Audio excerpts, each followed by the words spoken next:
Beware of Mankind part 1.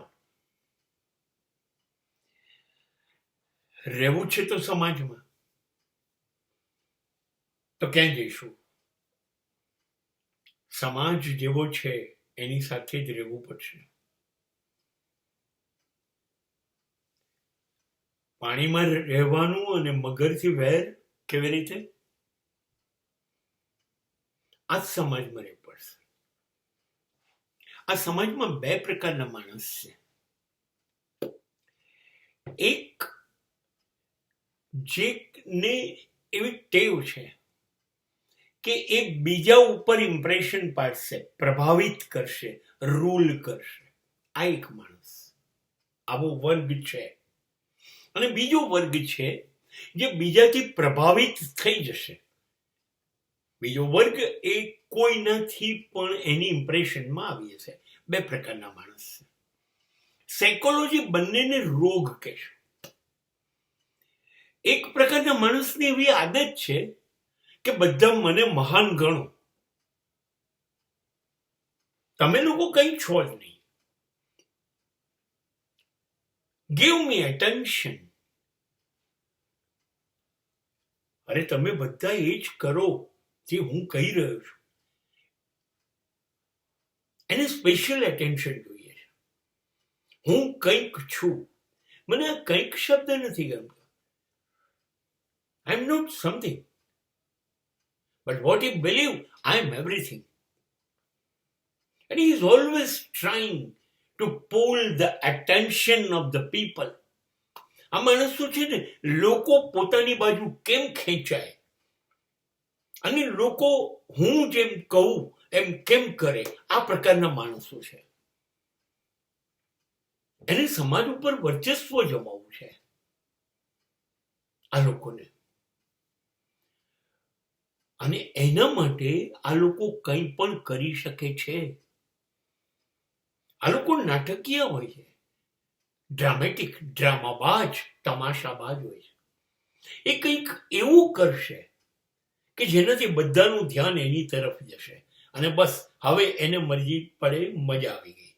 આ લોકો પણ સમાજનું ન્યુસન્સ છે.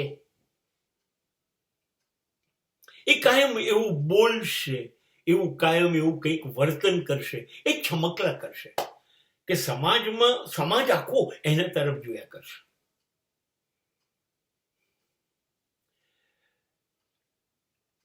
આવા બહુ પાત્રો છે, લગભગ ઘણા છે.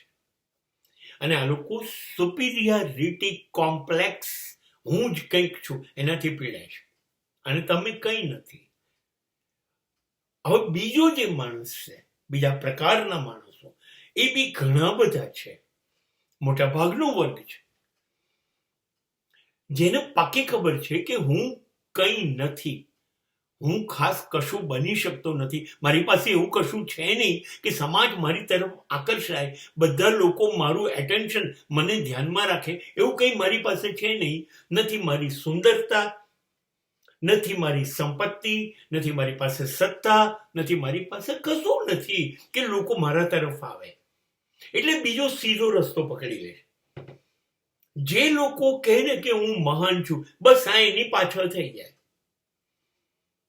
આ તરત પોતાનો અભિપ્રાય બદલી કાઢે કે તમે અદ્ભુત છો અને એને અનુસરવા માંડે.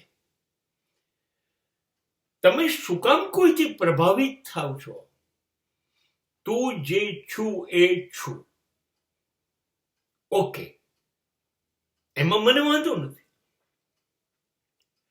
પણ તમે એ જ મહાન છે ને હું કંઈ નથી, એટલે એને તક આપો છો કે તું મારી પર હુકમ ચલાય, તું જેમ કે એમ મારે કરવું પડશે. તમે એને કારણ વગર બોસ બનાવો છો. તમે કંઈ નથી તો જે છો એમ જીવો, પણ એને તું મહાન છું અને હું કંઈ નથી એવું ફિલિંગ કેમ આપો છો? આ બંને પ્રકારના માણસો સમાજમાં છે અને બંનેને નુકસાન છે. જે હું કંઈ નથી કહેતા એ ઇન્ફિરિયરિટી કોમ્પ્લેક્સ ધરાવે છે. અને જેમ જીવનને એ આગળ લઈ જશે એમ પોતાની જ નજરમાં પોતાની જાતને નફરત કરતો થઈ જશે.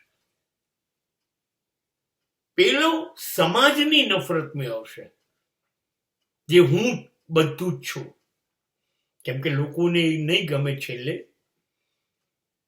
એટલે સમાજની નફરતમાં આવશે. અને આ માણસ સમાજમાં કશું સાબિત નથી થતો, એટલે પોતે જ પોતાની જાતને નફરત કરશે.